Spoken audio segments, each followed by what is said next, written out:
This conference will now be recorded.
Motivated, right.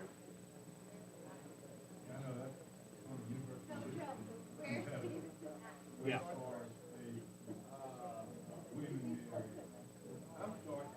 Yeah. Good company.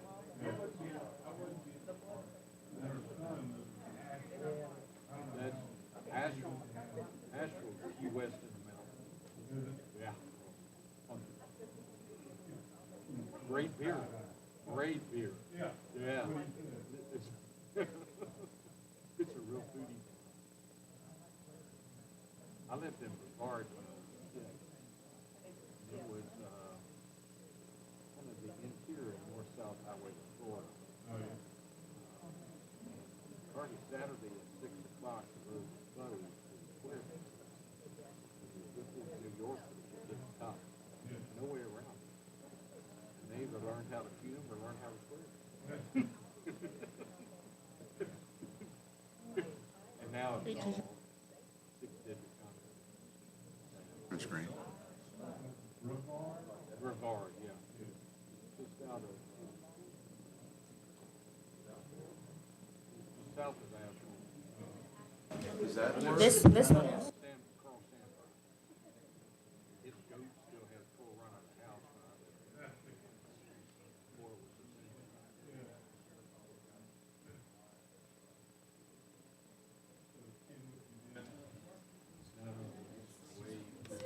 Unless you want to sit closer to Hardy. No, I don't particularly care for him.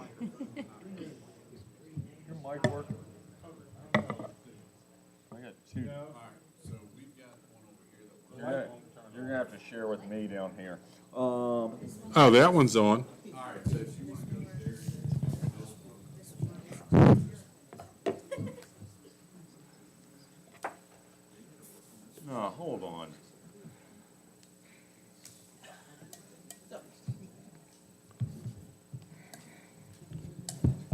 this one doesn't work at all. All right, yeah, you ready? All right, I'd like to call the Board of Supervisors to order. As always, let's start with the Pledge of Allegiance in a moment of silence. I pledge allegiance to the flag of the United States of America, to the republic for which it stands, one nation, under God, indivisible, with liberty and justice for all.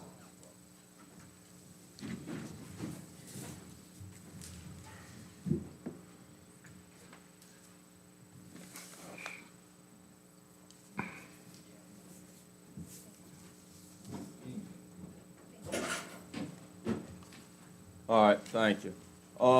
We do have a quorum. We do need to adopt an agenda.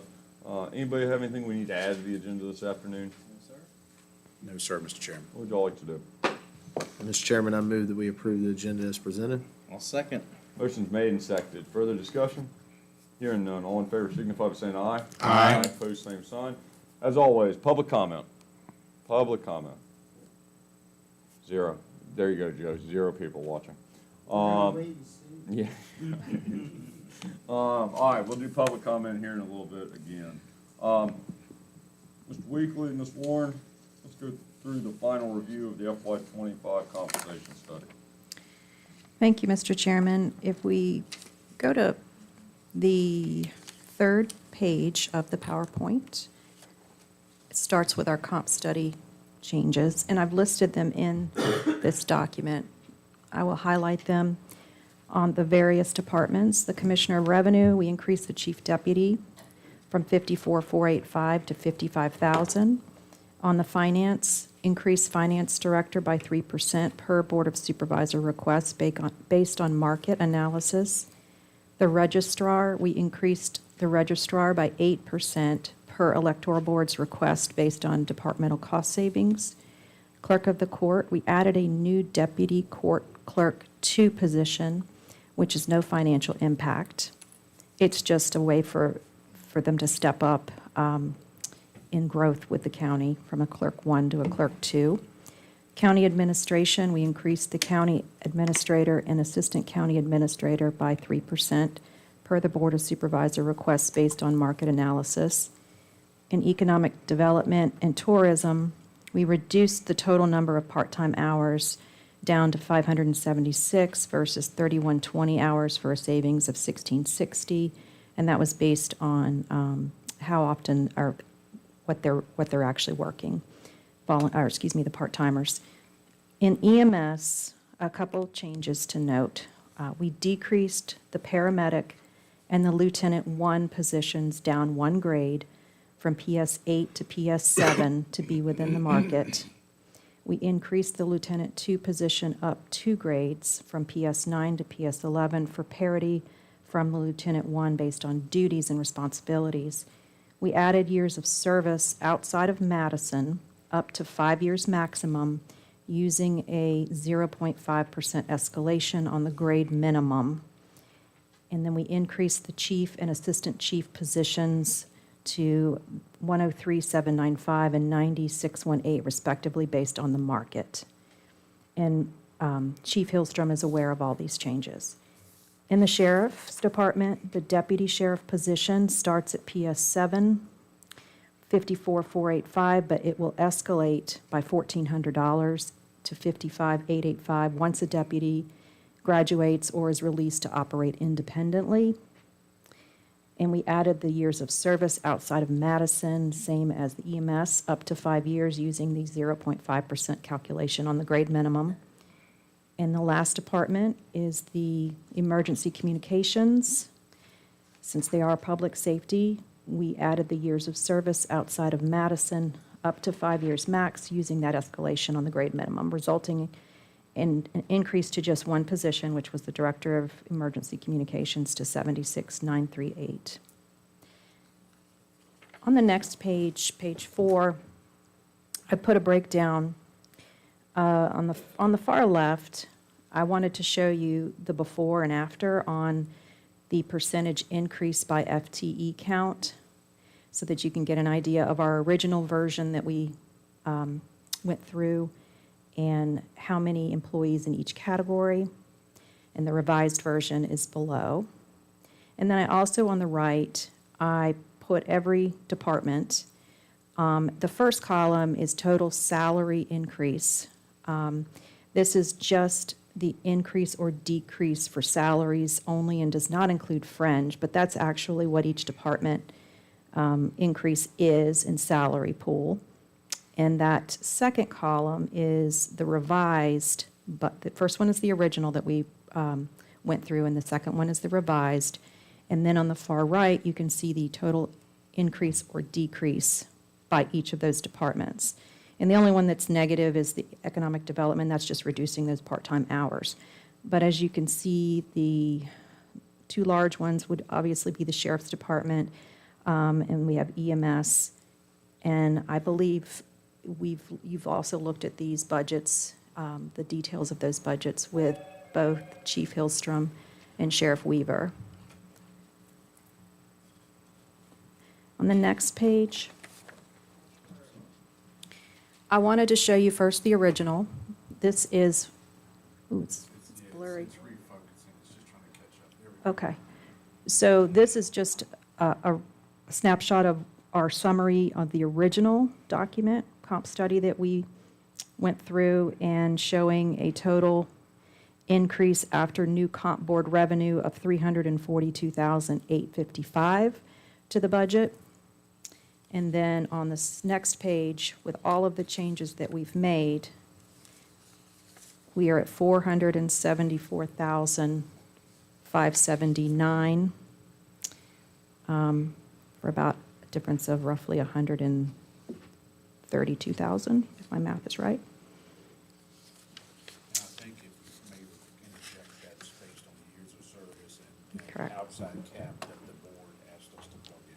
Correct. So, and that is in the public safety, it's being 100% consistent with the years of service outside of Madison, only being capped at 5. And adding those years of service was probably the biggest driver. Adding years of service outside of Madison at the 0.5% was probably the biggest increase in the comp study. Not so much in the sheriff's department on that, because there was only like 4 or 5 employees that had years of service outside, but in the EMS, there was quite a bit. On sheriff's department, we did have quite a bit of updates with talking with the sheriff on trying to stay within market, especially on the deputy sheriff positions, and the concern with hiring new deputies any lower than that 55,000 number is a challenge. And that was the biggest increase on the sheriff's department side, was increasing the deputies' sheriff positions. And I'll pause there for any questions you have on the comp study. Does the 474, 579 include benefits? Yes, sir. There you go. Oh, it does? Oh, yeah, Yes, yeah, sir. that, Yeah, good. that's where I wanted to go. Anybody else have questions for Ms. Warren at this point? Not yet. All right, Ms. Warren, please. I will turn it over to Mr. Weekly. Thank you. You may recall, we started the budget work sessions with goals and priorities.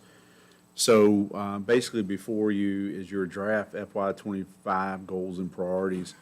1 and 2 were agreed upon by the board. It was really number 3 that's pending board decision, and I think some of that's going to be based on an upcoming report on strategic planning and or technology corridor type of information. So I'm not sure if the board is ready to make a decision on goal number 3 and priority number 3, or would you prefer that to come at a later date?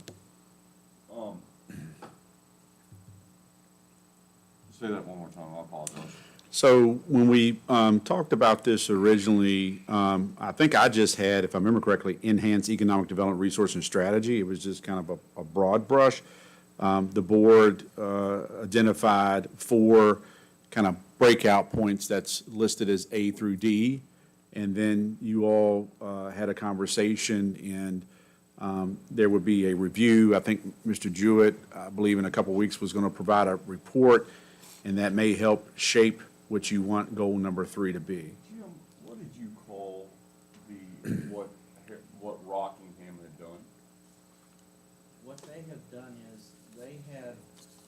basically have a ban on their technology centers. And What were they calling the area? they have no specific name for any designated area, other than, I guess, like industrial park, they got a couple industrial. No, I was thinking it was like, the way you explained it to us, and I know very preliminary and brief, but it basically was incentivizing based on the investment in the county with a minimum threshold. That's where they've landed. I kind of liked, I was thinking, corridor is probably not the right word, but I was thinking like development area or something of that. And if anybody's got a better word, please. But I was thinking, would that be something that we could put like a slash behind technology corridor and at least consider that option? Or do you want to leave it and wait until we get to wherever you're at, you know? I think what's in the report is focused on technology stuff. It'll be done in our 10 votes. Okay. I'm just waiting on some things. But I think it's gonna be more appropriate to call this development area. Because one, we haven't completely identified our available resources. Two, going back to the conversation I had with Rockingham Economic Development, they give an M&T incentive to a company that spends, at least initially, I think it's $500,000, or they upgrade and it's at least 50% of their current infrastructure. But they basically give them a rebate over a 5-year period. And what happened was it dawned on them one day that every business that comes in now has advanced technology. Even their sausage factory, Italian sausage factory, it's all automated. So that's high tech. And he said, we just gave up technology, really is a moot point at this, moot term at this point. Do you want to leave technology corridor on there, or add E as development area? Economic development area? I think I'd just put under C, technology corridor / That was my original, yes. I like that better. What was that? Under C, can we, you want I was gonna to call it development area or economic development area? 'Cause Economic there, development. let's, after technology corridor, put a / and put economic development area. Does that make sense to every, Can I I, appreciate your Italian sausage comment too. Please, keep going. What do you got? do you still, is the desire still to keep the breakout A through D with that revision, or do you just want to kind of edit number 3 instead of saying enhance economic development resource and strategy, establish and develop economic development resource and strategies that would cover A through D? Let's go with that. I asked that because we are currently developing, we have some information, but we're gathering more, whether it's for corridors or overlay corridors or development that includes utilities, but it would give you the ability to fully develop what you have and then work towards your strategy. What do you think, Dustin? And none of this is set in stone. We can adjust any of this basically at any time. And looking forward to the report, you know. So we can call it Develop Economic Development Resources and Strategy, and that really plays well into Supervisor Jewett's initiative. We are at that development stage, kind of learn what you have, your approach, and then we can move forward with strategic planning. So the idea would be to rename 3 and then drop A through D. Is that accurate?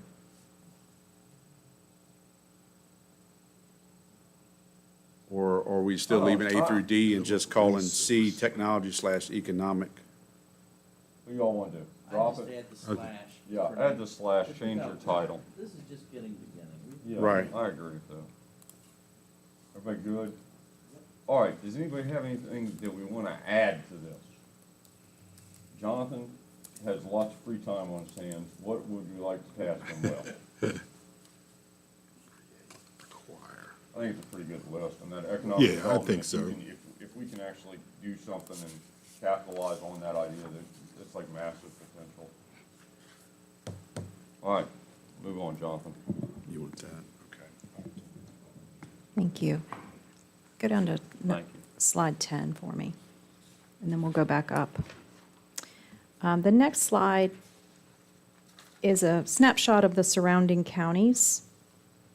I received data from Fauquier, Orange, Greene, Rappahannock, and Culpeper.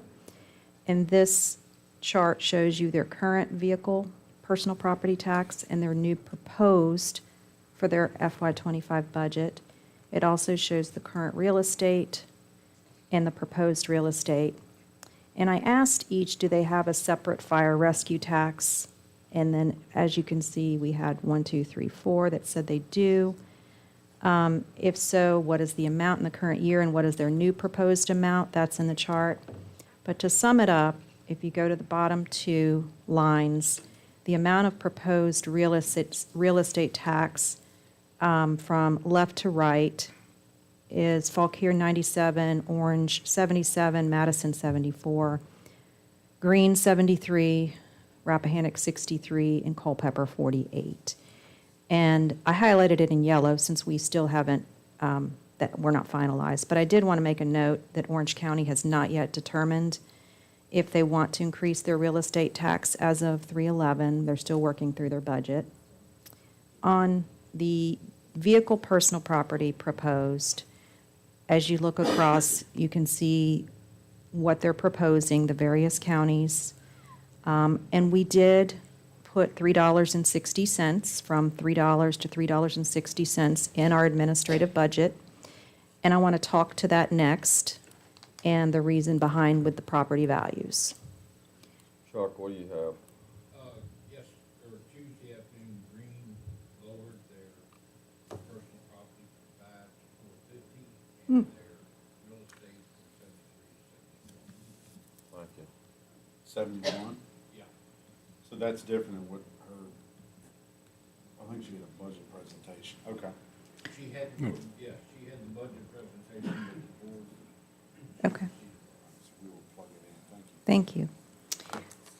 Yeah, on the next slide, I asked Mr. Daniel, our Commissioner of Revenue, to give us a chart to show the personal property tax comparison at $3 to $3.33 to $3.60. And what I highlighted in yellow is the numbers to really compare, if you want to compare to from the $3, which is the current, to the $3.60. But Mr. Daniel gave us 4 different vehicle types to show the values of those vehicles. For example, the 4Runner, the 2023 value was $45,650, but it goes up to the $45,925. However, if you look at the Avalon, the Honda CIV, and the Jeep Grand Cherokee, those values all go down by 19%, 16%, and 18%. So with an increase, there would be some folks that have an increase and some that don't, and some that are baseline from $3 or pretty close to what they're used to having in a bill. So, for example, I'm going to skip down to the Avalon. At $3, it would be the tax would be $326.42, and the tax bill at $333 would be $306.89, and at $360 would be $340.57.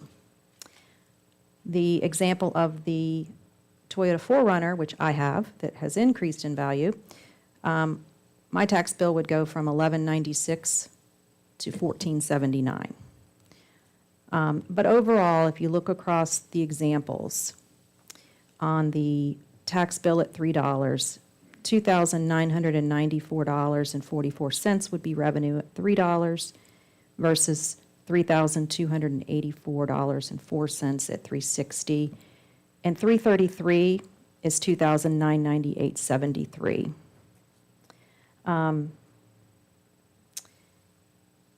then Mr. Daniel also put the estimated revenue at the bottom there between the $3 rate, every 10 cents up to $360. And the budget that we're presenting today is based on the $360. Any questions on personal property tax? Which that would be like a reinstatement because it was $3.60. We went down to $3. That was last year. Just, I we were went back just to at check. $3 for 1 year? That's what I was All right, thinking. no, there you go. We'll go back to Was the it- budget. My budget book has it as last year. It was 2 years at 22, the tax year 22, and the tax year 23 were both $3. Am I right? It's 2 But- versus 1. Go ahead. But that means we would have just set it one time, it's just the timing of that. We set it that one time. Set it. Yeah, that's Set it for, the 3, yeah. it was 2 billings, that was $3. Mm-hmm. I started with the county in October of the year before last, and I remember that was when you guys voted right at that time. So it would have been October timeframe of 22 or 23, like maybe right around that I time. think it's what she's saying is we set it tax.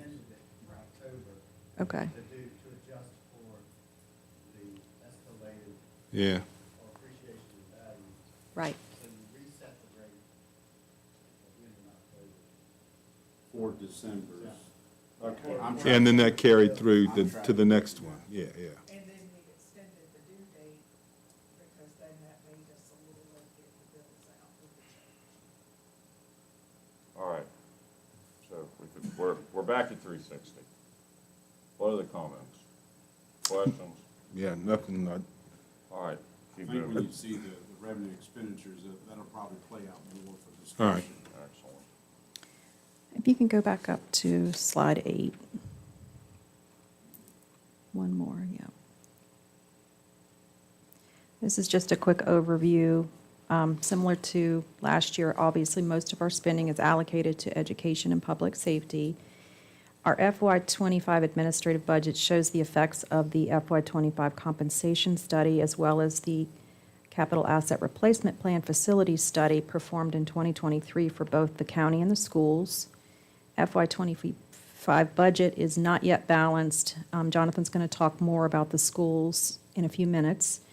The proposed budget requires a personal property tax increase from $3 to $3.60, plus an opening balance appropriation of $2,998,289 to balance the general fund. The next slide. Personnel cost increases are driven by FY25 comp study. There is no health insurance premium increase for FY25. In this proposed budget, we have general fund contingencies of $333,660, which is our calculated percentage that we do on expenses. That is our operational contingency for unexpected costs. Plus, in this budget, we've built in the $74,250 in contingency for the potential new IT position that includes the cost of fringe, and also our normal $25,000 for the annual leave payouts that we see throughout the year when employees leave. So the 3 different contingencies, I want to say that's right at $407,000. Yeah, I'd just like to say that the, the last comp study we paid an arm and a leg for, that was one of the first things on my plate when I took a seat in January of 2020. I think maybe the second meeting of January 2020, we went through it line by line, page by page with everybody, all the department heads and stuff sitting out here. So so everything was effective July 1st of 2020. So that was 4 years old. And I think you all did a much better job than what we paid. I don't know, what did we pay? 40, 50 grand for that or something, huh? 40. So, Was it 44? Yes, sir. Yeah, that's worse. so anyhow, just, as No question. And I as we get through this thing, this one was 4 years old, so. And I And do I think, think, I'm sorry. no, what you is go it? ahead, I'm sorry. Best business practices would probably be doing a comp study, how often? About every 4 or 5 I would years? say every 4 to 5 years. Our policy, usually 4 to 25, but if there's any economic effects, such as inflation, that's why we brought that to you initially. I think it was September, October. Yeah.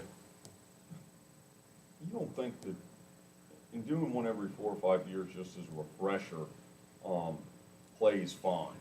But, I mean, we're doing major adjustments across the board to this, and then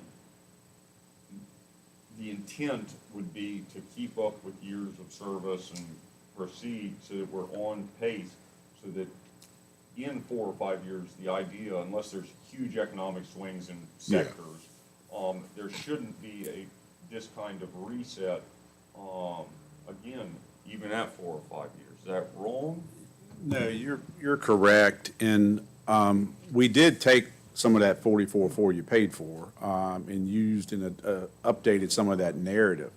So to Mr. Jackson's point, if we begin the approach saying, you know, have an average of 2 or 3% put to, and this is why evaluations are done in like around November or December, you can gauge that, but it does to, I think what Mr. Jackson pointed out, there's small steps, but you're staying within your compensation studies recommendations, which, you know, look, I get it, been an issue for you, you make decisions year over year, tough decisions, maybe years that you don't want to follow that, but overall, you don't get for larger increases, as I believe Mr. Jackson I mean, stated. the idea is that we're biting the bullet this year, but in the next couple of years, if we can do this in a managed way, then the impact to the taxpayer will be far less significant.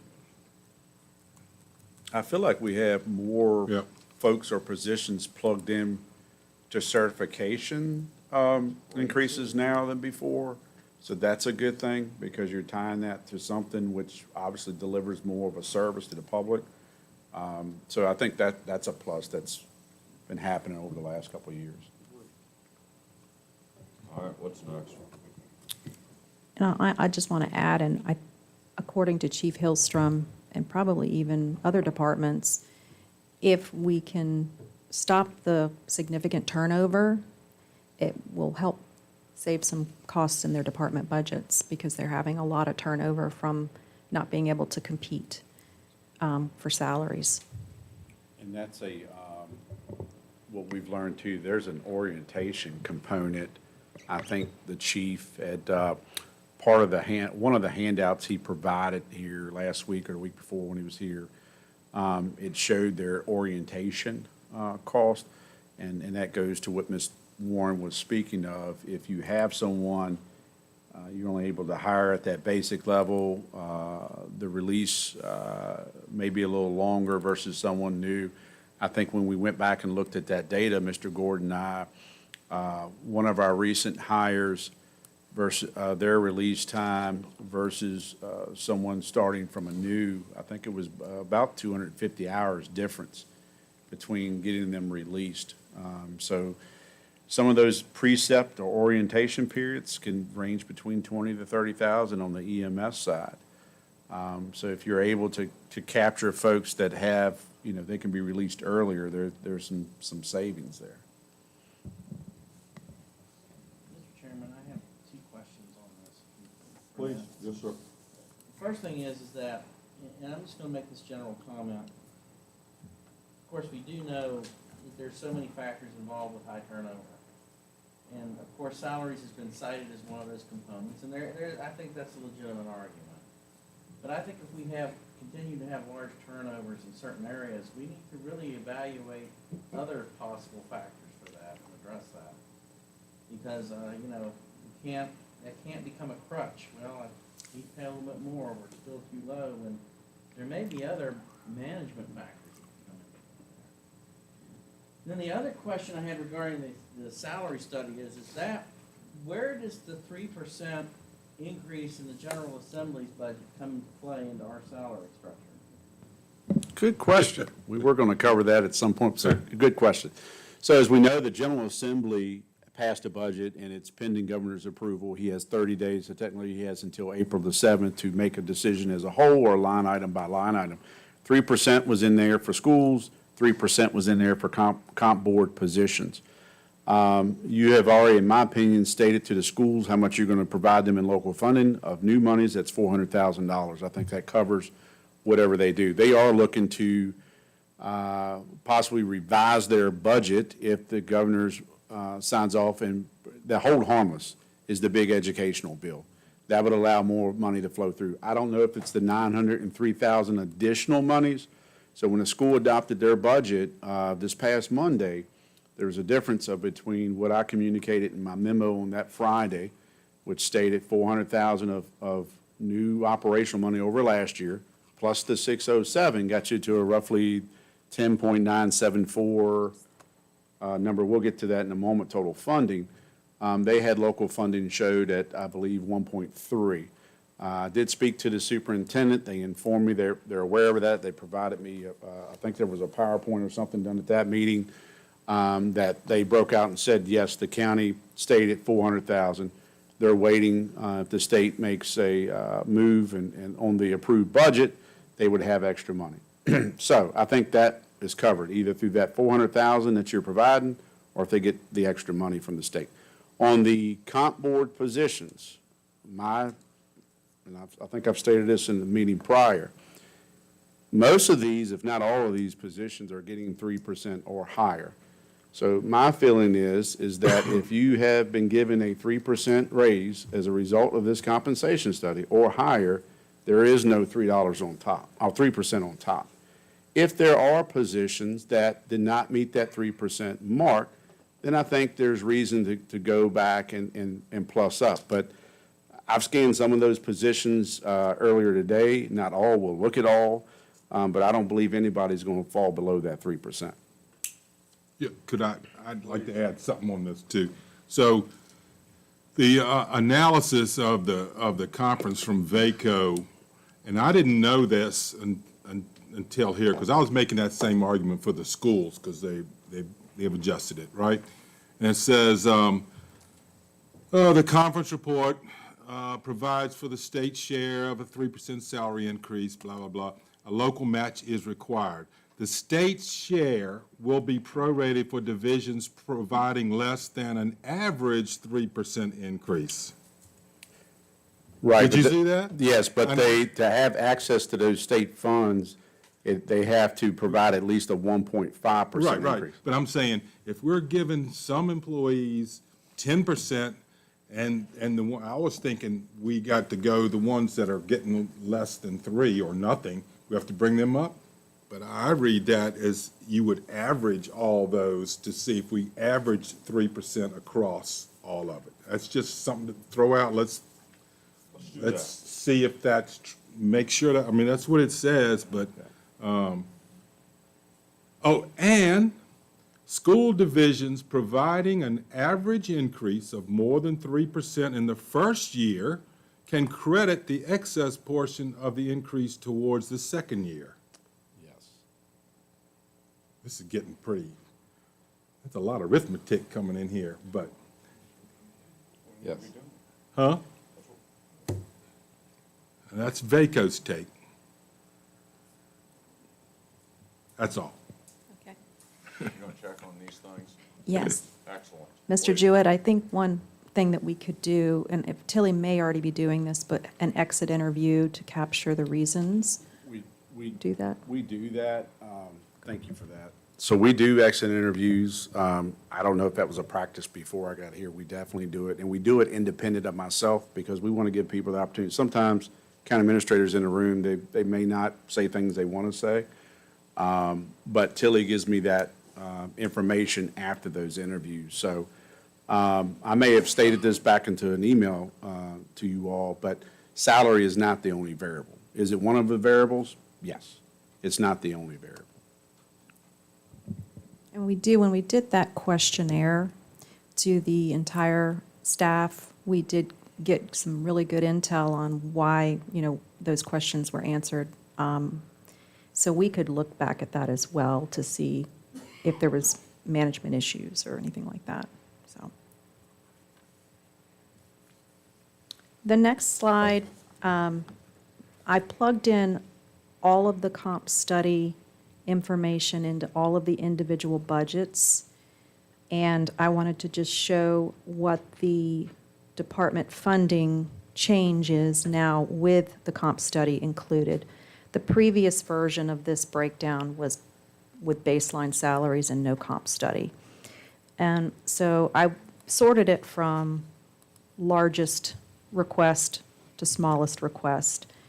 And just some of the large ones, obviously EMS. I did plus up their overtime based on the comp study so that that is increased accordingly. The sheriff's department was about 10% increase. County administration, 87% looks like a big number, but that's with moving several things out of one budget into the county administrator budget with the assistant county administrator now in that department.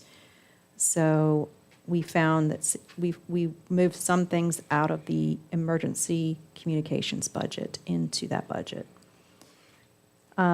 Going down the list, looks like we had a lot of 10%, and then treasurer, some of that is going to be captured back in revenues. So that increase really isn't 20% if you factor in the revenue that will come through for some of those expenses.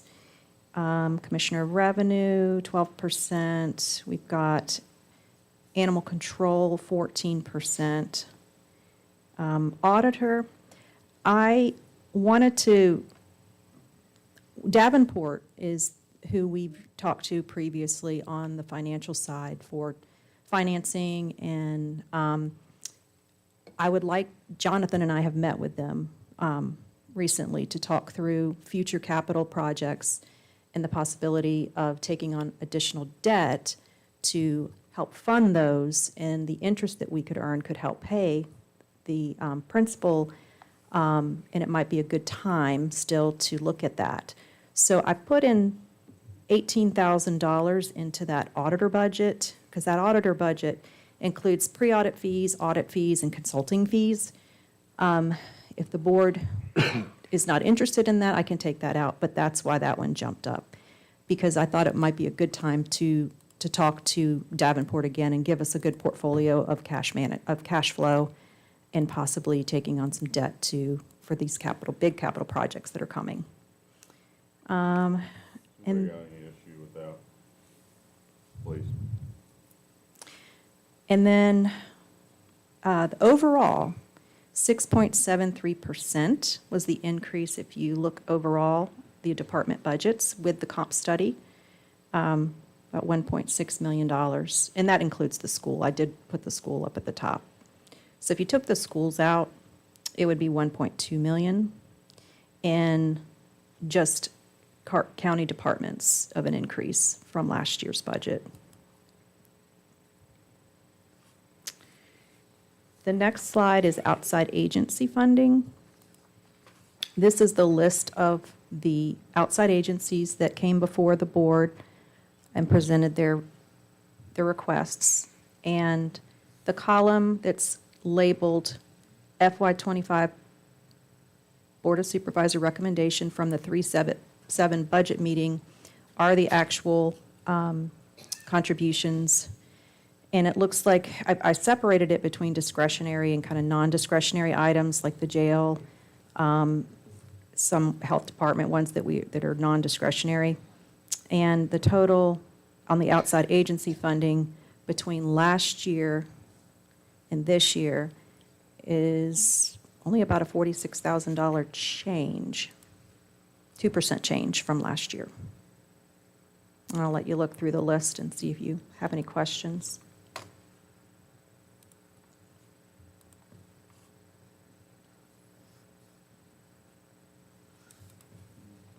Anybody have any questions, Ms. Moore, on outside agency? I just want to clarify, this does correct that one error I made on library. So that is in here. I know a couple supervisors reached out, so all the previous direction you gave from that meeting, plus that one correction in that category at 177,600 has been inserted in the outside agency's request.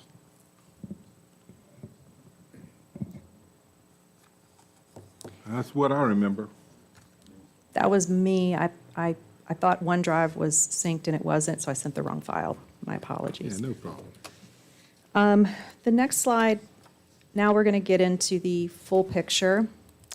And I did break this out between general fund and capital fund so that we can talk through.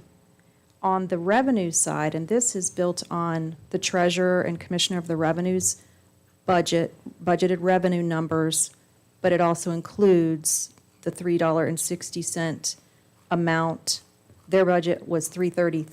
The $3 was the baseline, and we've got the $3.60 in there. So on revenues, the general property taxes, $20,467,000. Other local taxes, $4,031,000. And then as you go down the list, the intergovernmental Commonwealth is $3.7 million, and federal is $558,000 for total revenues projected of $30,355,309, and this is not including schools. On the expense side, I have it by, I broke out the departments and outside agencies in this list. So the general government administration departments, that's the $2.8 million. The judicial administration is the $1.3 million. Public safety departments is $8.4 million, but public safety outside agencies, and those are listed on the right. For instance, Madison Volunteer Fire Department, and they're all in that list there. Those total $1,088,263. Public Works Departments, Health and Welfare, VPA, and CSA, the contribution there. And then Madison Schools, this is both their capital request and their operating request that was approved, $10,927,794 for both capital and operating. And then Parks and Rec with the library, which is cultural, community development, outside agencies is that line item. And then the contingency funds, actually $432,910 with the $25,000 included in that one for the leave payouts. Debt service, principal retirement, $1.1 million, and interest and other fiscal charges of $600 for a total expenditure of $31,342,467, which leaves a deficit of $987,158. But if we go down, add in the tot fund, and transfer out $2,091,131 to the capital fund for the capital projects to balance, capital fund to balance for the projects that we have in the capital budget. Our net change in fund balance, the other financing sources that we would need is $2,011,131, and a net change in fund balance to balance the general fund would be the $2,998,289. That would be the opening balance appropriation that would be needed. Fund balance at the beginning of at the end of fiscal year 23 audit is $26,373,884, and $14 million of that is unassigned. And fund balance would drop to $23,375,595 with that opening appropriation. On the capital piece, it just breaks down for you. I put the ARPA unearned revenue in the capital, since that is a capital, revenue is for capital. I think we transferred that over in the audit report. But the total budget, and this is both schools capital and county capital, is the $9,671,574. And you can see the transfers and the rollovers in capital at the bottom there. And again, this is built on no change in the real estate tax rate, but a $3.60 personal property tax. I did just put general notes on the left about the 1 cent in real estate tax increase generates $175 in revenue, $175,000, and every 10 cent in personal property tax increase generates about an additional $160,000 in revenue.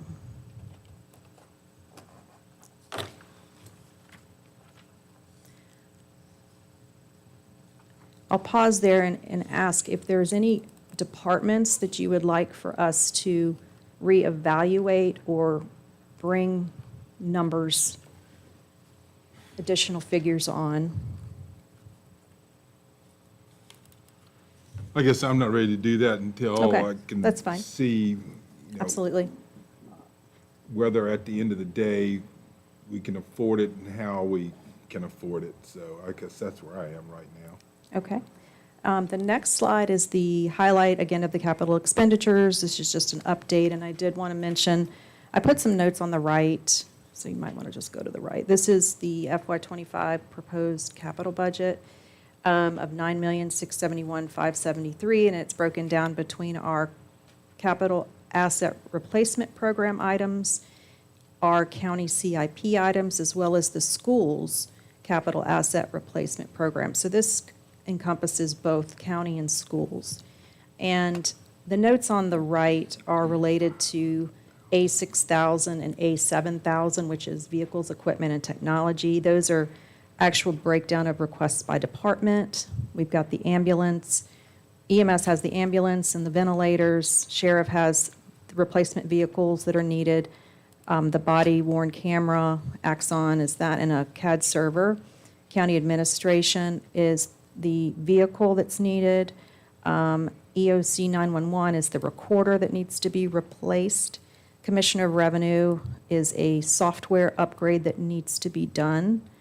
Parks and Rec is the mower and the ADA walkway. And that's all in those two line items.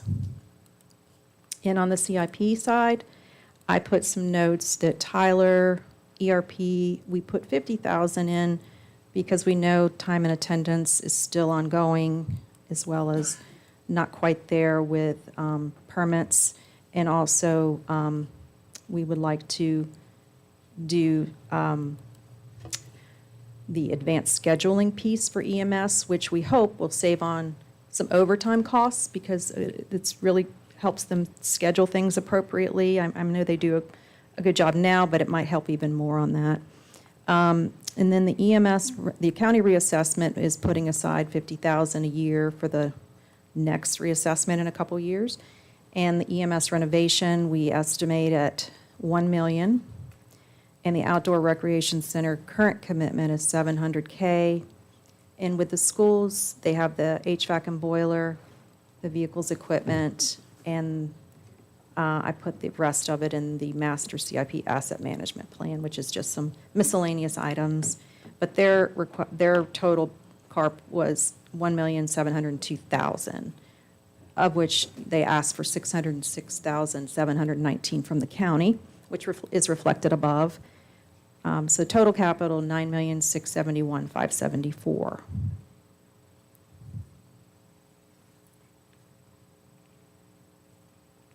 The next slide I'm going to let Jonathan speak to, and he may have already spoken to most of it, but if you want to add anything. I apologize for the blurriness. I don't know if I gave my computer too much to drink, but, all right, we'll bring this up here. Yeah, I just think it's a point of clarity, just because I know not only the board, our public, our media friends, you see both sides publish or advertise or discuss budget. So just want to clearly state where we're at with some funding. Some of it I've already stated, so I'll just try to summarize some of these bullet points. I issued a letter to the superintendent. I think that was reported in Mad Rap, but indicating the local funding level. So again, that's both the operational and capital funding would equal $10,927,794. Again, there's a discrepancy between our budget and the school's budget. In that second bullet point, they adopted a budget last Monday showing about $1.3 million in local funding over, that's an increase over last year's. So it's roughly a $900,000 that they, that we have not committed to. They did state they're waiting on the governor's decision. I talked about that. And from there, the superintendent stated that they would provide a revised budget. Some of that, and Jennifer, I don't mean to get ahead of you, you know, the big thing is that April 7th deadline. I think knowing that there are decisions that could affect education funding, and it would be wise to us to not have the public hearing at that first Tuesday meeting, but have it at the second meeting in April. But what would need to occur is I would request the board, and again, we have a little bit more to present here today, and then you can give us your thoughts either today or other dates. But we would just need to give notification, a memo, a letter to our treasurer and commissioner stating, what our intent is on the rates. Now, the good news, well, it's not good news if you're proposing a tax increase. Where I'm going at with that is, personal property is due in December. So if there's no increase to real estate, Ms. Murray can still get the bills out. We just still need to give her an email that states there is no proposed increase for FY '25 for real estate. And that would have effectively allow her to get the bills out. So I think that won't strap us on any deadlines. Certainly, we have our commissioner and treasurer tonight, and I want to make sure that that's accurate and that will not affect the billing. It goes to both of us because it'll have to initiate by his office in order for me to do it. So I think with the real estate approach, even if we were waiting a little bit late on personal property, we'd still be fine. The concern is just making sure that budget, whatever is decided on by the governor, that gives us kind of the final numbers. And we're not going back and revising or advertising again. Let us get that, make the advertisement, and hold the public hearing that fourth Tuesday in April. So that's some clarification between the difference of the school budget and the funding levels that we've stated for your proposed budget. All right, what do y'all want to do with the letter of intent? To the schools? No, to the Commissioner of Revenue. And basically what that letter would state, if you're fine with it, is that, per my office, that we presented revenue recommendations to the Board of Supervisors, of which the board does not desire to raise real estate taxes. And that real estate rate will remain at 74 cents. And I think that would be sufficient enough to communicate to both departments. Would that be sufficient? And then that still allows you to consider, again, this is staff recommendation, so that will still allow you to consider the personal property tax rate, but it does not affect the real estate bills going out that are due sometime in June 5th. So the question is, do we want to go ahead and issue the letter on real estate without the intent of adjusting? I think we can probably go ahead and go down that path with the recommendation. The schools, I think, is the exact, we need to issue the letter as well, stating exactly what we are giving them. Ms. Warren brought up earlier that potentially they could add an additional line to their budget to cover this shortfall pending whatever happens with the state budget. Is that right or wrong, Ms. Warren? Yes, sir, Mr. Chairman. I recommend that they change the line item for the county to reflect the accurate amount and then include another line item in revenue that could state additional state funding and the amount that they need. That would be the more appropriate way to present it in their approved budget versus having the incorrect amount of the county's commitment on their line item. I mean, that seems to be didn't even know that was an option, so thank you. But I think that's got to be the play on both sides. Yeah. Did they adjust their budget last year for what we approved? Eventually, yes. Yes. Eventually. Okay. And it would really just be for presentation purposes, to be consistent with the county's figures. It should be accurate. Do we want to proceed on those two items? So wait a minute, I'm a little confused here. So if we were to set a new real estate rate, wouldn't that take effect July 1st? You set the rate, but when you currently do it, you set the rate for the calendar. Oh, shoot. And I keep flopping back between fiscal years and calendar years. Together down there. Really? calendar year. All There right, you go. I'm on board. Oh, Just one question. What about reassessments when they come in? The reassessments, and definitely we have our expert about there, the rate right now, the work that's being done has no effect on this value at this time, or the rate. Is that a correct statement? Without, through equalization, the revenue generated is within 1% of our year. Now, of course, That is weird. for calendar year or tax year 25 to adjust the rate. Well, the rate's gonna have to be adjusted to be equalized. And then we can advertise for an increase over the equalized rate if we choose to do so. Which would affect the second half billing of FY 25 and the first half of FY 26. Your reassessment, and I'm going off memory here, Brian, so you know, they'll have a budget cycle this time next year. And as you say, they adopt, or they set the rate for calendar year. So it would go back to January 1, 2020, whatever the year it is. Next year would be 2025. That would establish the rate for the first bill in FY 26, correct? Your reassessments and those values will be complete when? December or into early part next year? They will be effective January 1, 25. So if you set your rate for calendar year 25 in April of 25,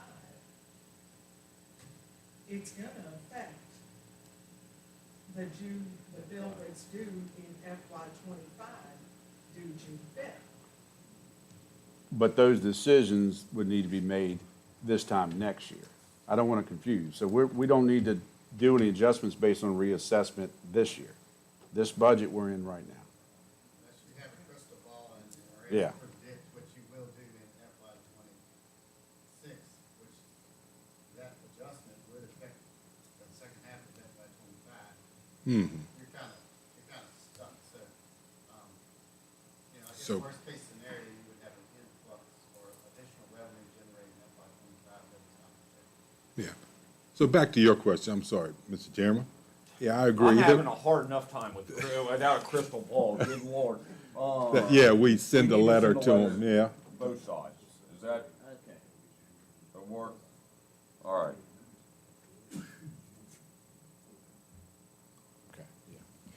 Okay, and then next two slides are just a You'll quick, Send the letters. Yes, sir, I've Yeah, got well, notes. we've got notes to send the letters.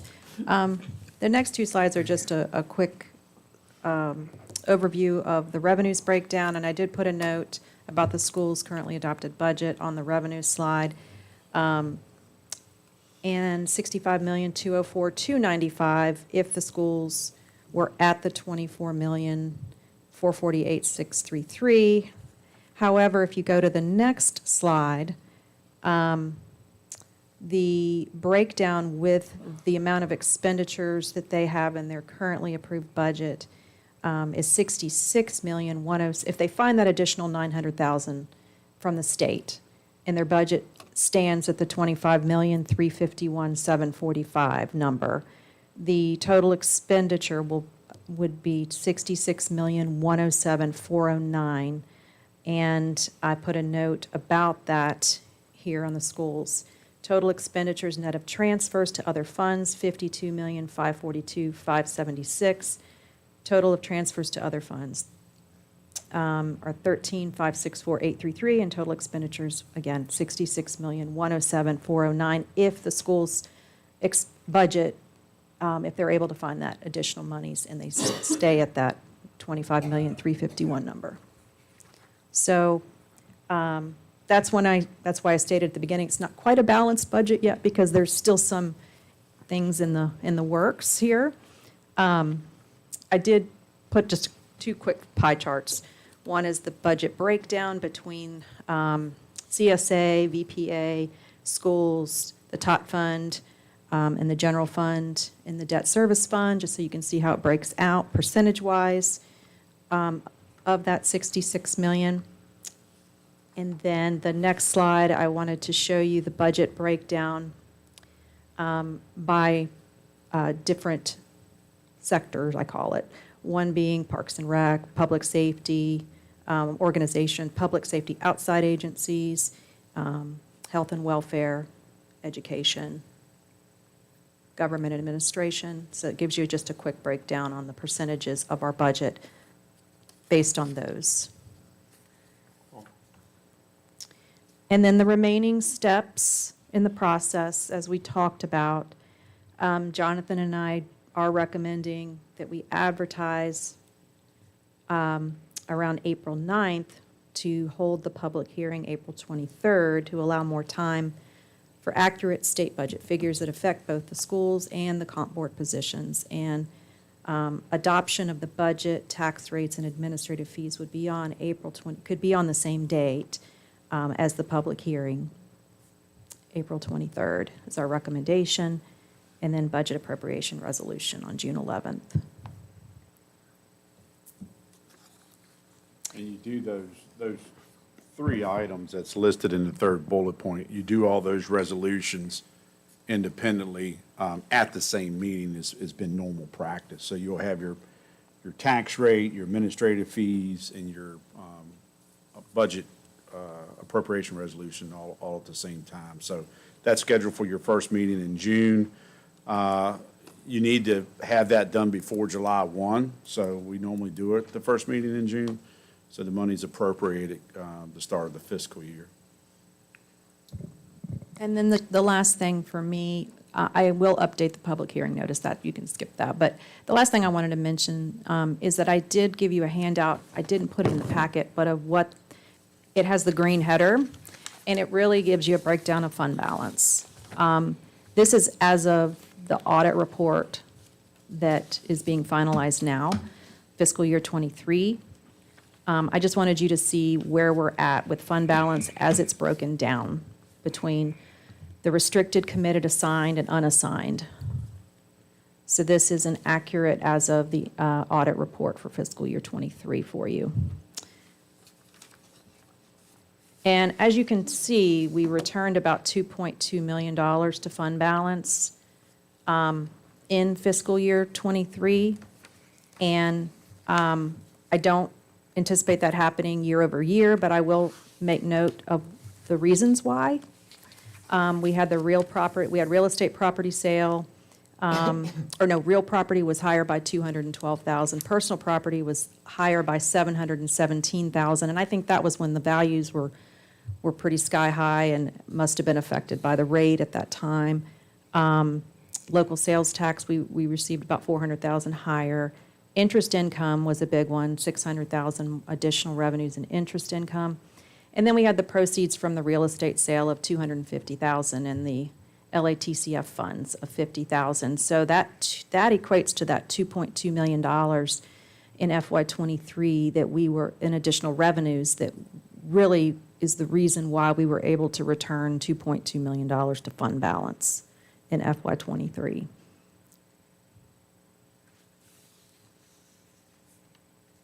Any questions on these slides before I hand it to Jonathan?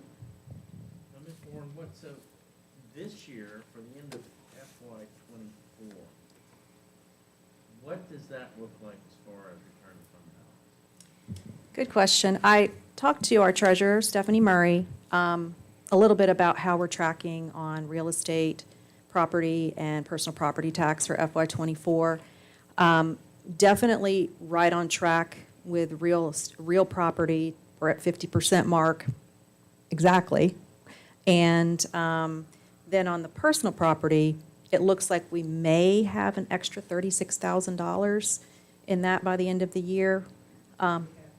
We have that now. Okay. So it's tracking. Our budgeting was not as conservative, I guess is the question.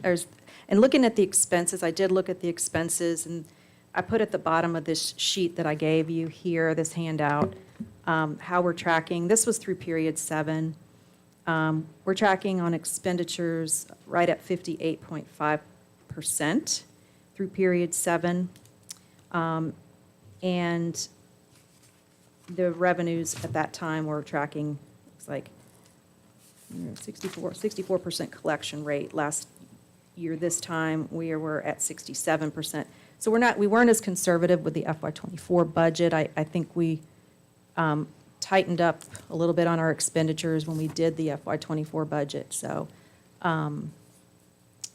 that gives you an idea of the 1.2 opening balance appropriation. To answer your question, Mr. Jewett, I think we did a really good job budgeting FY '24, and I don't anticipate using all of that 1.2, but it's still early because we're tracking pretty consistently with where we should be. So maybe 500,000 of that 1.2 that was needed from fund balance to balance the budget, if that answers the question. And I would just like to add some, thank you, add some perspective to that is, I don't know, for the school size, but I want to throw out like a 1%. Well, 1% of our budget, we have to have for contingency. So the 1% number in contingency represents 1% of the overall operation or the FY '25 budget. That's where that number comes from. And then plus the set aside for positions still pending board approval and then accumulated leave.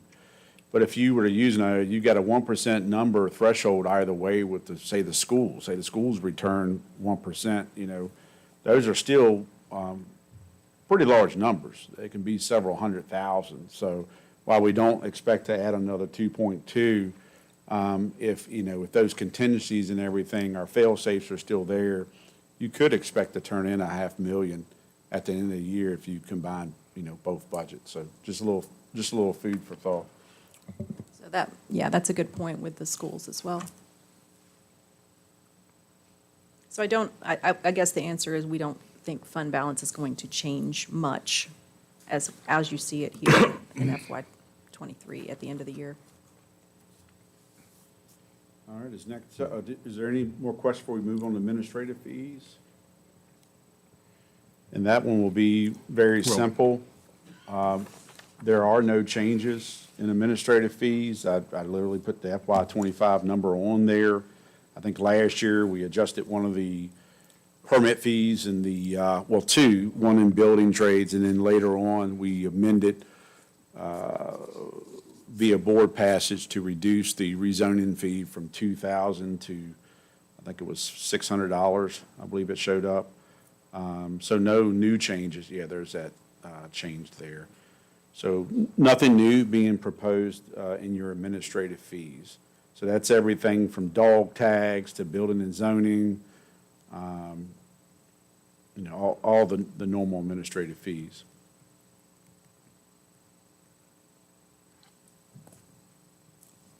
Or I'm sorry, I guess I wasn't ready to move to the administrative fees. So you all, so at this point, let's see, to summarize, we could do everything that's been presented here, capital improvements, the putting in the comp study changes, fund all the outside agencies, blah, blah, blah, without borrowing any money if we wanted to do that. And we would dip into the fund balance by almost $3 million, right at $3 million. But I tried to look it up today on the internet, and I do not know if like I say, next year won't be as rosy for fund balance. So, in talking to Davenport, should we be considering borrowing money for the capital improvements and using fund balance for operations? Can a county borrow money for operations? They can. I would not recommend it. I am not naming the county. Several years ago, got in a bind and took a loan out to make payroll. Okay, so we do not want to do not that, unlawful. but you can do that. It's not recommended. Go down your comment path on your two main CIP issues and taking out debt on those. Okay. Yeah. If you take out what the chairman saying, earlier I made a comment, you need about 2.9 million. If you take out roughly 2 million for capital projects, and you have not fully committed, you have approved moving forward with EMS renovation, you just have to see that number when that bid comes in. And then you have the 700K roughly that Parks and Recs asked for. So when you take out 2 million roughly of capital, that leaves you with roughly $1 million on the operational side.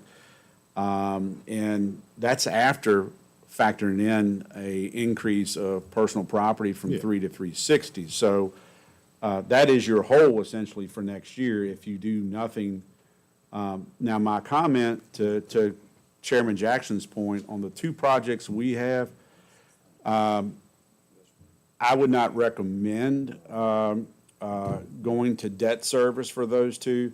It's a renovation of the building down there as well as, I call it earthwork, over at Hoover Ridge. So the question would be, do you want to finance those two projects for like a 20-year scenario that you would pay more via loan and interest over the long run than you were cash funding them?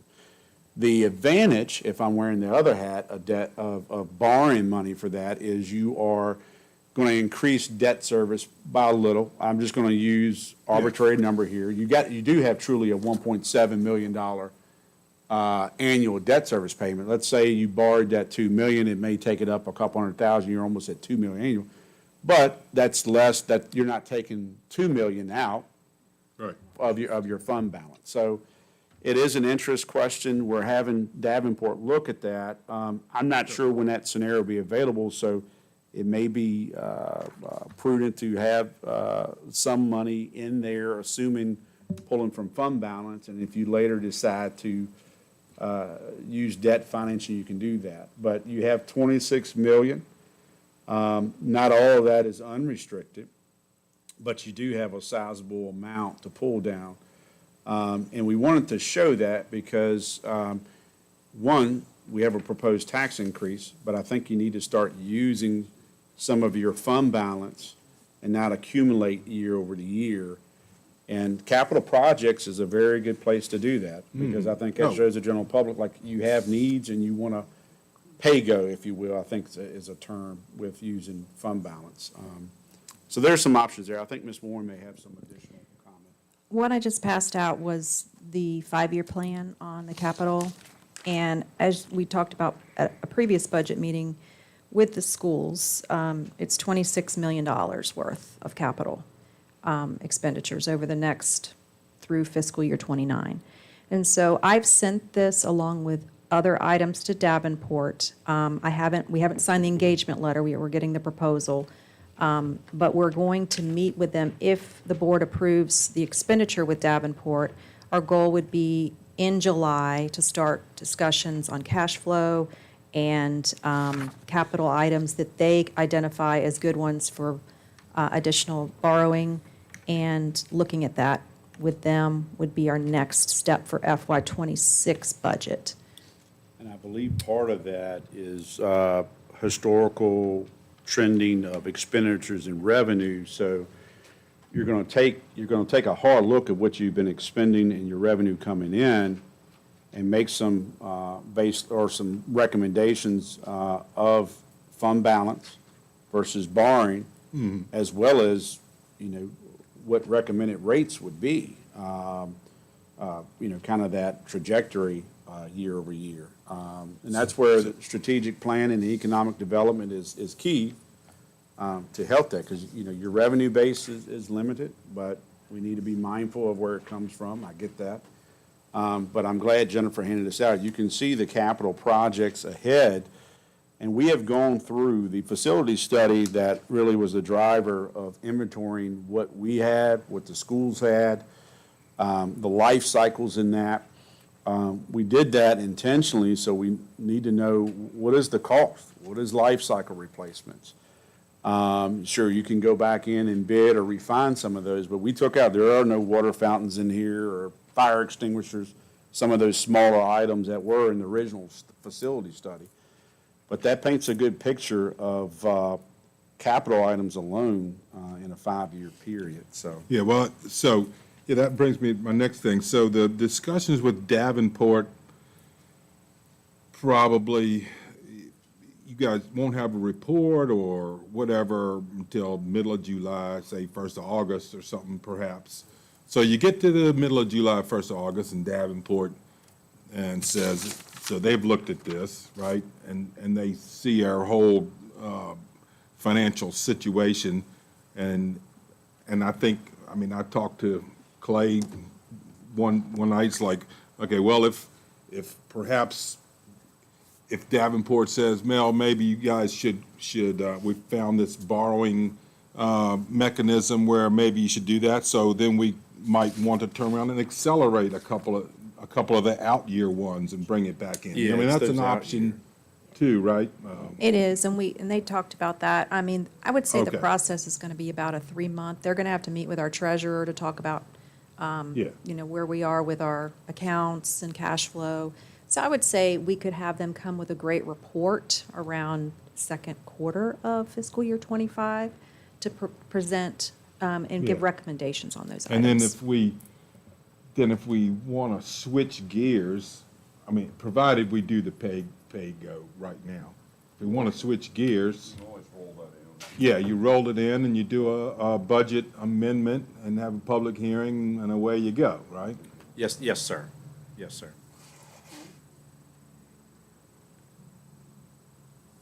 What about the capital outlay? I mean, I'm looking at this sheet here. What about the capital outlay that goes with the schools into 26, 27, 28? You don't have anything mapped at that point. I'm looking down at the bottom line Yeah. for total school CARP. And the only reason I bring up those, and I'm glad you kind of left some of those off, I'm hoping that's what that means, is that there's a bunch of stuff on there that needs to be called, and we need to refine that to hit priorities instead of Yeah, on there, I basically grandiose ideas. just took the report that they provide us and plugged in those numbers across the bottom and didn't try to break them out in fiscal years 26 through 29. Some of those are gonna decrease fairly substantially. There's easy Yeah. items to plug. Yeah, we really would need, between the schools and the joint CIP committee members, the full board of supervisors, really have them refine their list. As Jennifer said, there's totals there, but there may be different things. Like one of those items, I think, is a slate roof for Waverly Yow that's in their outlook years. You may or may not want to do that. 1.2. So really, those lists have to be prioritized. We didn't break them out for that various reason. Right. How does slate wear out? How does slate wear out? Gradually. I- Yeah. Okay, that's this topic for another discussion. I don't know, it could be humorous, though. We're pretty dry right now. Appreciate all that. Keep going. I do think it's fair to point out under we captured in the capital plan, but if you look under and this is the 5-year outlook sheet I'm showing. If you look under the outdoor recreation center, what we're trying to communicate there, and you can't put every detail in, but I think we need to point this out. The $700K for FY '25, that's what we have in the capital budget recommending to the board to approve. The remaining cost, estimated cost of that project, that is what Parks and Rec has been working with donors, and we're looking for that. You look at the 1.425 for FY '26 and the 1.351 for FY '27. That is what they are looking to do through their donors and commitments of other folks. So I want to be clear on that. Yes, you've got about 2.7, 2.8 million overall. This big picture, 26 million, is going to have to come another way unless y'all direct me differently. We are just saying $700K of that overall. I think it's like a $3.4 million project. Well, my thoughts overall is, I mean, I personally feel like we've we have scrubbed stuff as we've gone along, every meeting, and it's brought us to this meeting where we got everything summarized, and I'm kind of pleased that it looks like we are able to make the investments that we've talked about under a pay-go scenario. But I think the schools have their number. So that's where I'm sitting right now. I'm pleased with the summary today.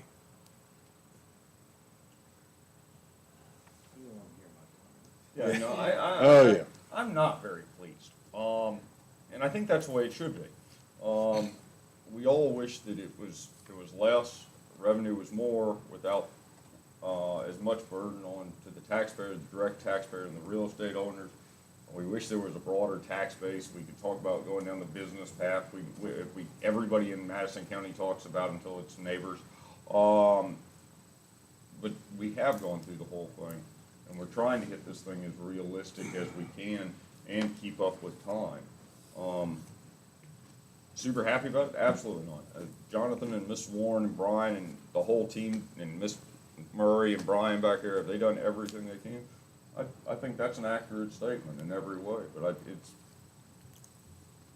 not that great. It's actually kind of a bummer, but we need to keep government going, and the services as the pie graphs that don't really show happy colors, and that's great. Depict we're spending our money on public safety and education, and that's for core functions of local government. What you got, Jim? I'm just stepping back and looking at this from a big picture standpoint. Now, we're looking at almost $3 million out of fund balance, correct? Just to verify that. And then we're looking at a $360 personal property tax rate. Now, the rate currently is 3. The difference between 3 and 360 is almost $1 million. 940. So we're taking $3 million out of our savings account, and we're raising taxes another $1 million. Where is that going to leave us this time next year? That really scares me. Because I don't know. I mean, if there's any kind of economic slowdown, that's just going to add more pain to the situation. I don't have an answer sitting right here.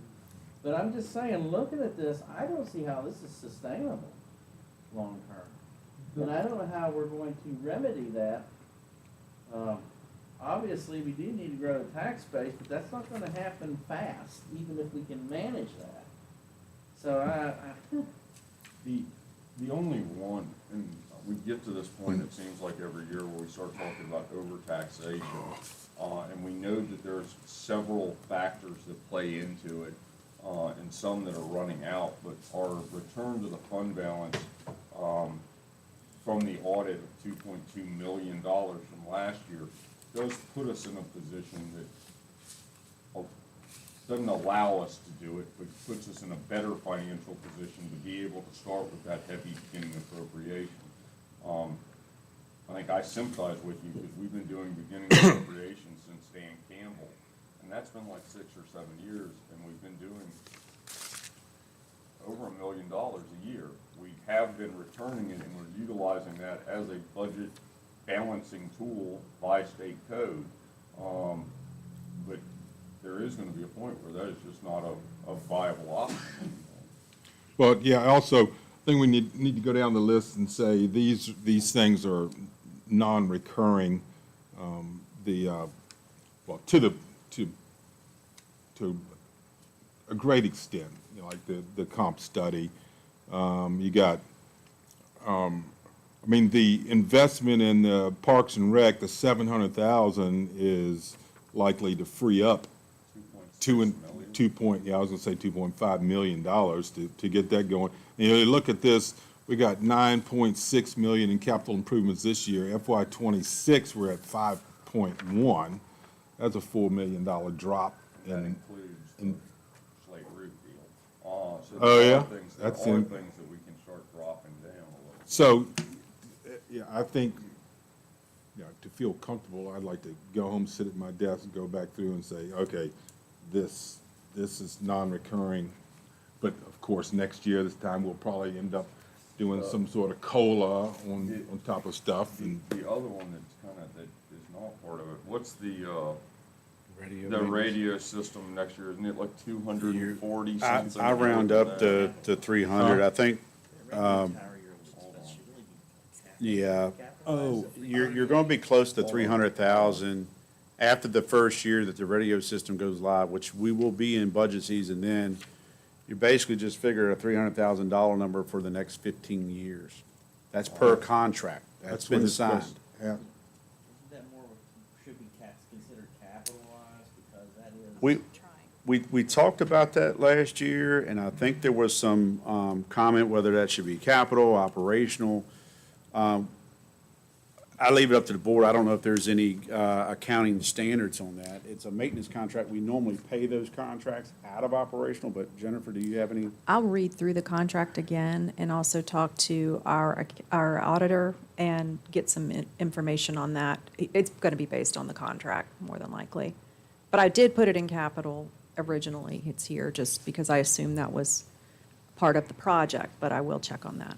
So in your 5-year outlook, Ms. Warren is saying you go down under County Capital Asset Replacement Program, the CARP, under, where's that? Excuse me, under County Capital Improvement Project, CIP, the first line item is Public Safety Radio System.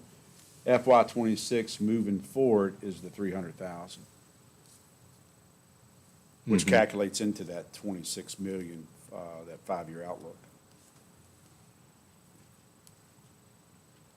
Yeah, I bet the auditor's not gonna say it's capital, but that's just a guess. Well, long story short, everything's getting more expensive.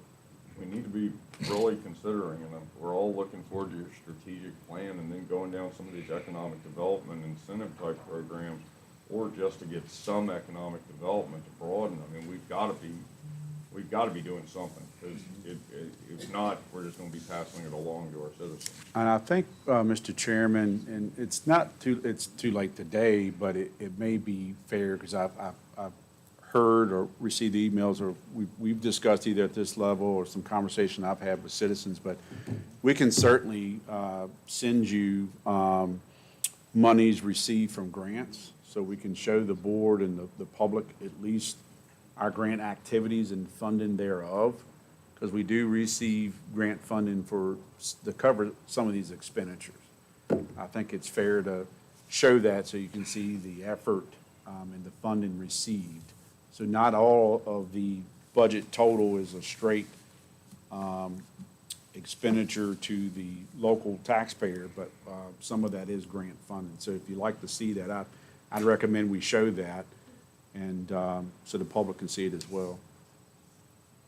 Mr. Rubley, where, as far as debt financing, let's assume that we wanted to go out and debt finance, say, the EMS building or Hoover Ridge, that seed money.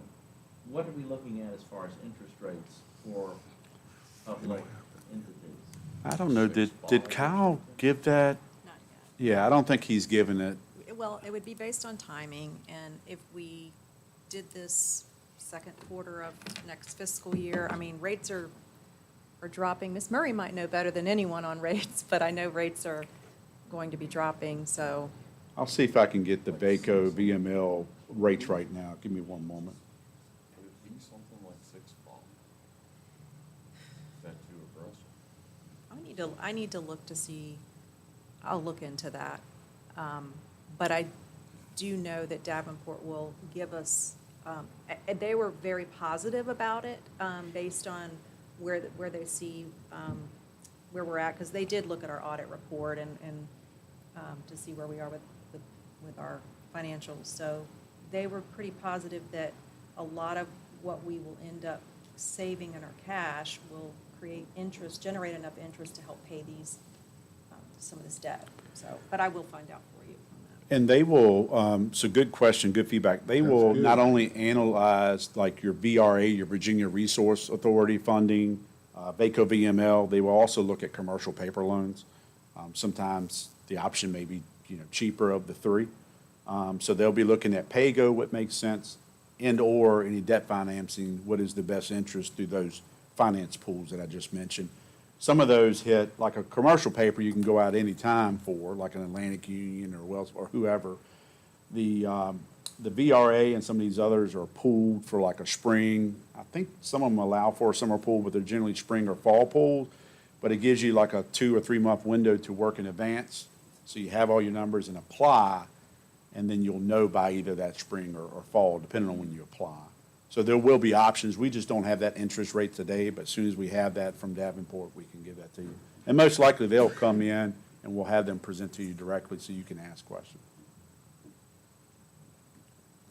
So also, I think, that 450,000 that Brian Gordon got for us, I think there's opportunities beyond that. Last night at PRA, they brought up that Sean. Spanberger's assistant or person that was here brought up the exact, and they talked about that in PRA, and they wanted Jonathan with his free time to help them see if there's some more of that money's available.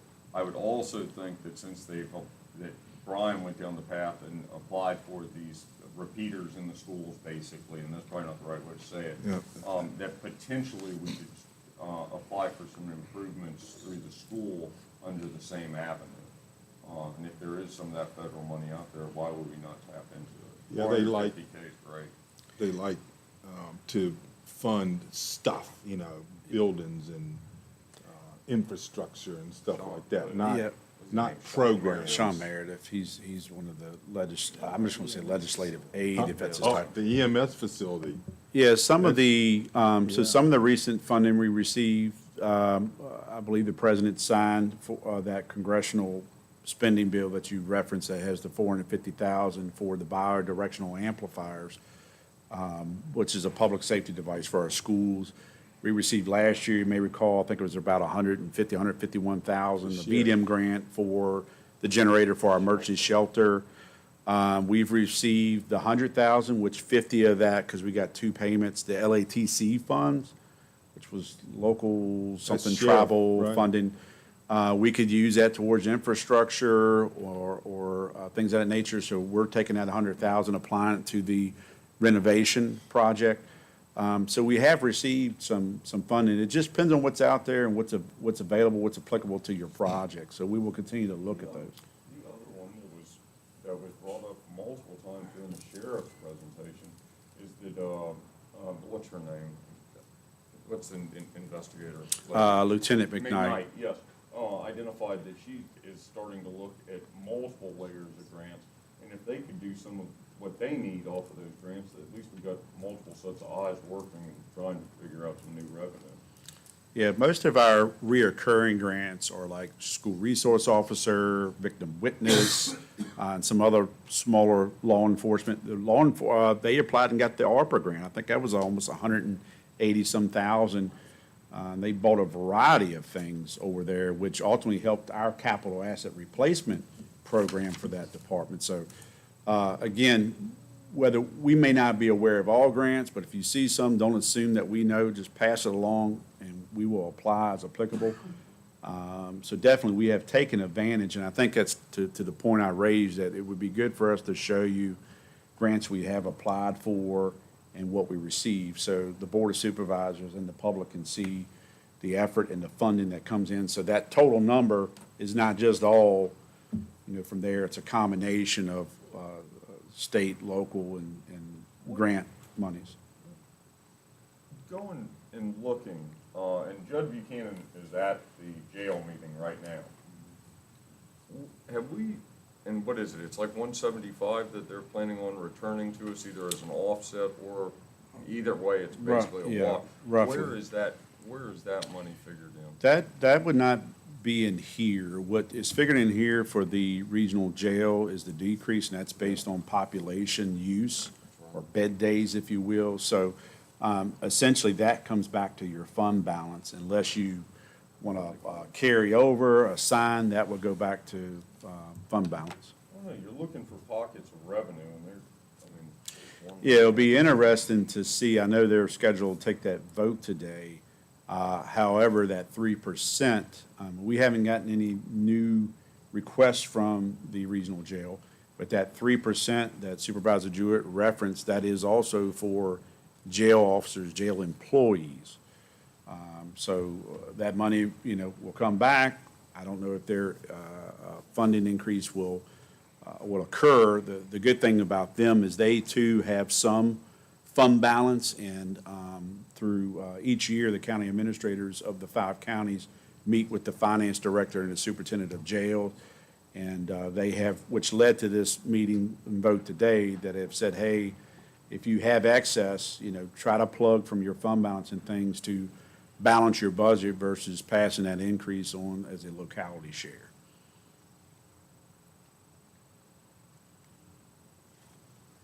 I'm just sitting here thinking about grants. Would it make sense for us to have somebody designated, and I'm just throwing out ideas, whether it would be Brian, maybe even Tracy, to coordinate, be responsible for investigating and coordinating grant applications, particularly in capital areas, where we can get money for buildings, we can get money for a lot of this stuff. But just have a concerted effort that we're just constantly trying to find something. I mean, this is what universities do. They live off of this. They've been grant writers, and they're constantly begging for money. So the money's out there.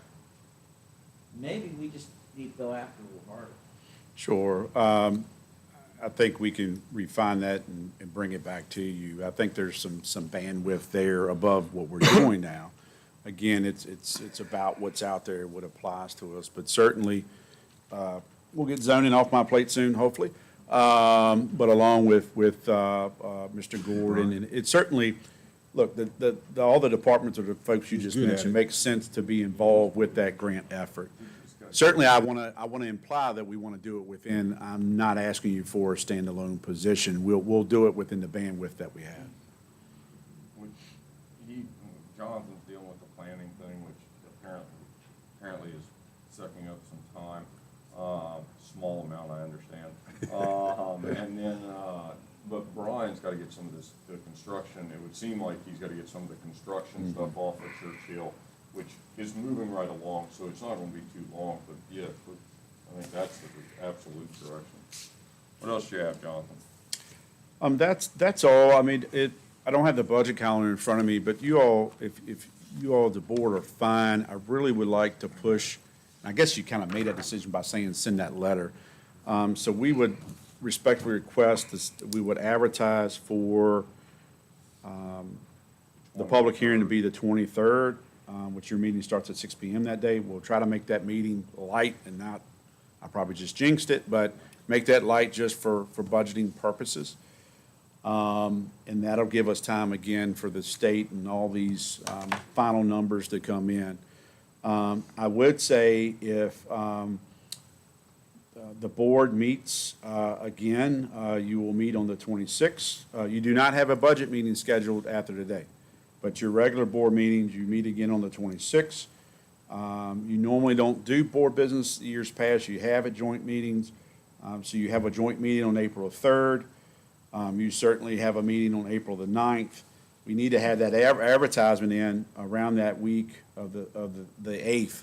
So I would say before April 8th, if the board wants to take up or discuss any other revisions or alter the budget, we can do it then. But at some point in April, I'd like to get our advertisement ready to go. Why don't we just do it as a placeholder on the 26th, as an agenda item, as any additional budget concerns or comments, and then that leaves a blank space prior to the development of the advertisement or the tentative advertisement, and then if anybody has anything, we can go back and get it on that date. And then at least we have a plan on when we want to try to do that. And by then, maybe we'll know something out of the state budget and where the schools are, and if they've adjusted their actual number to what the county reflects on the contribution from the county, and all these items. And I guess there'll be some other updates at that point. If I may, one more thing on revenue. There are other things in the state budget again, we're tracking. I gave you that VACO announcement so you can look at it. I didn't list everything.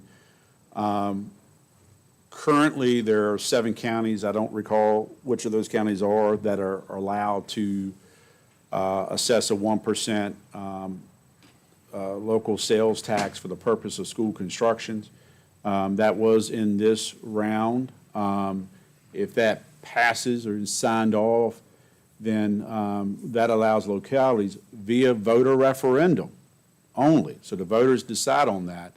If you want to then impose a 1% sales tax, that would be strictly for school construction. So that could be new or renovations. It's just school construction in general. I know that hits local folks and the transient folks, but I'm just making you aware. I'm not saying do that. I'm just saying it, be aware.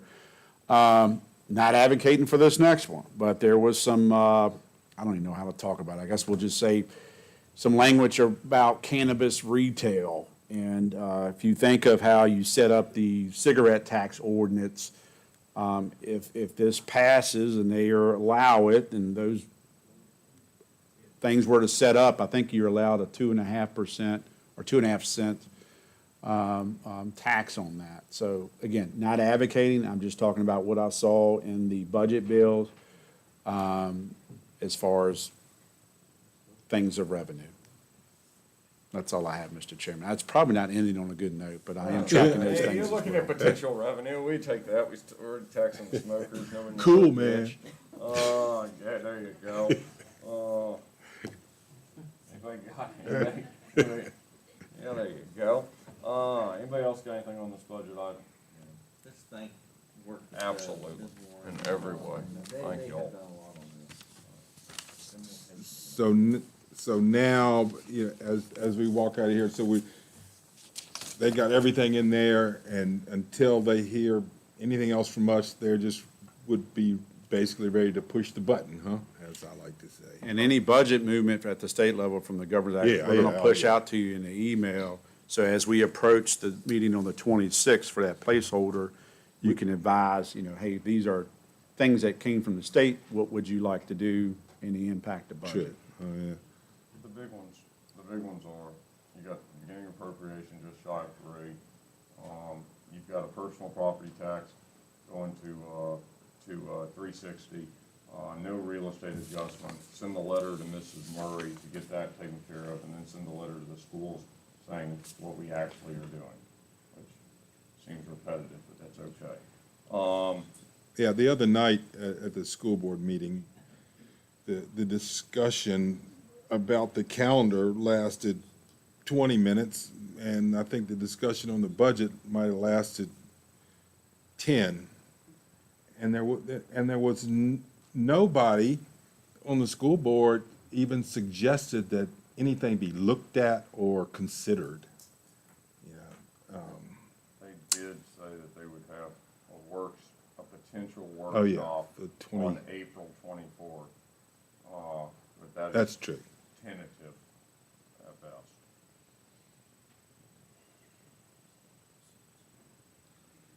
All right. Anybody else? Y'all got anything? It's amazing. Public comment. Yeah. Hold on. Joe May. Oh, good.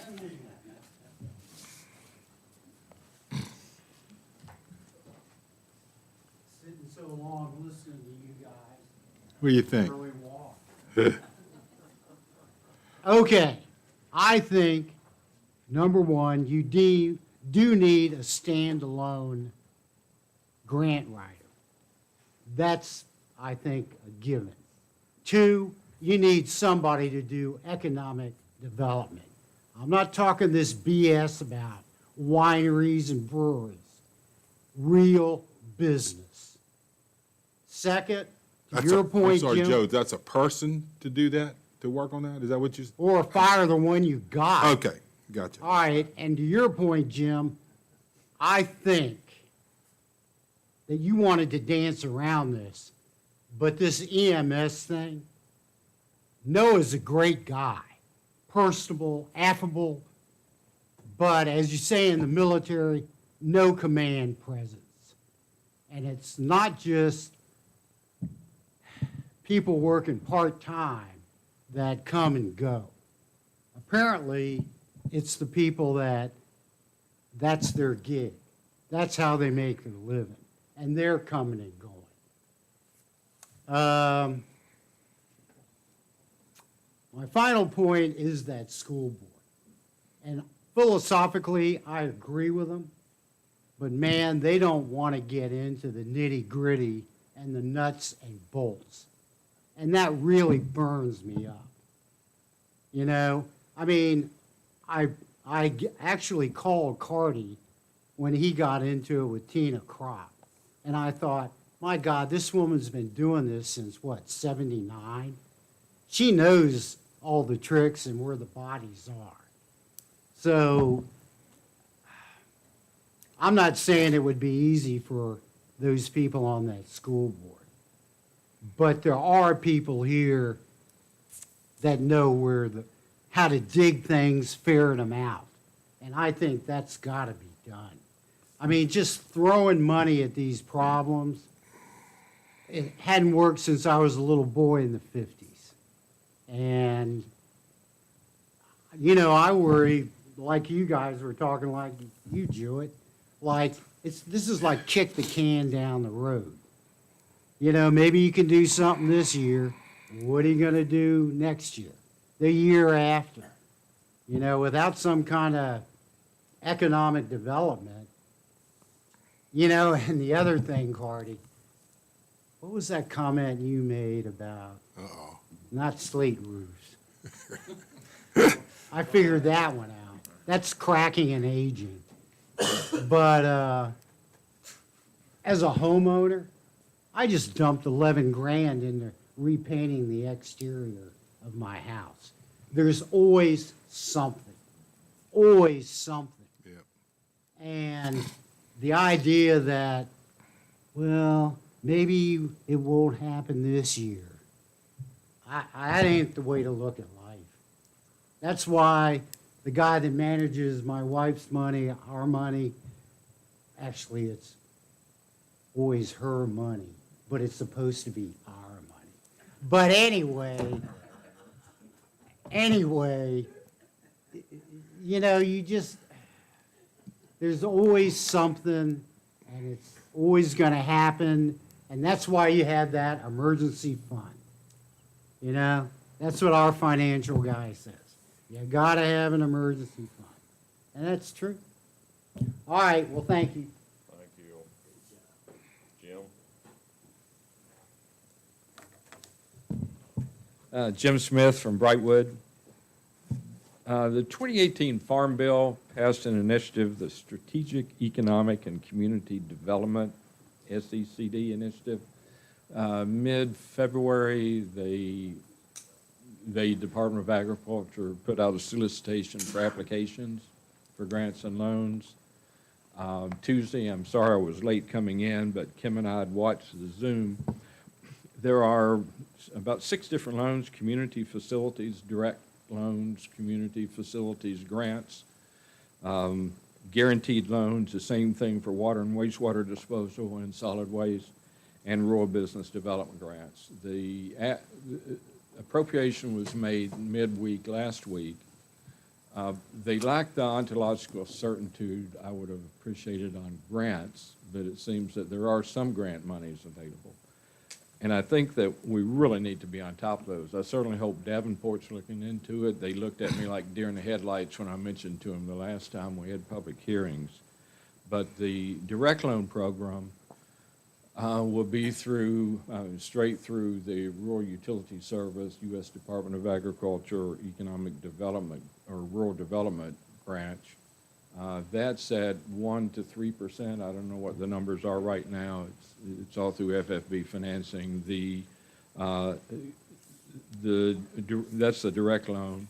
The grants are what grants are if they exist, and the loan guarantees are the full faith and credit, which one time meant something from the federal government. I don't know what it means anymore, but it certainly, either of those would certainly reduce our WACOG, or weighted average cost of capital, and should be certainly looked at. I've got the information. I'll be getting the highlights in the presentations, and I'll email them to whoever's interested. The people I thought would have been interested were all at the meeting Tuesday when I came in, so. Thank you. And on the things that they have funded in the past are ambulances, fire trucks, EMS stations, things that we've been talking about a little bit today. Right. Other public comment? Anybody? Thanks very much for the cookies, Miss Montgomery. Yeah, they were good. Appreciate it a whole bunch. Anybody else have anything? What would y'all like to do? Motion made and seconded. Further discussion? Hearing none, all in favor signify by saying aye. Aye. Opposed, same sign.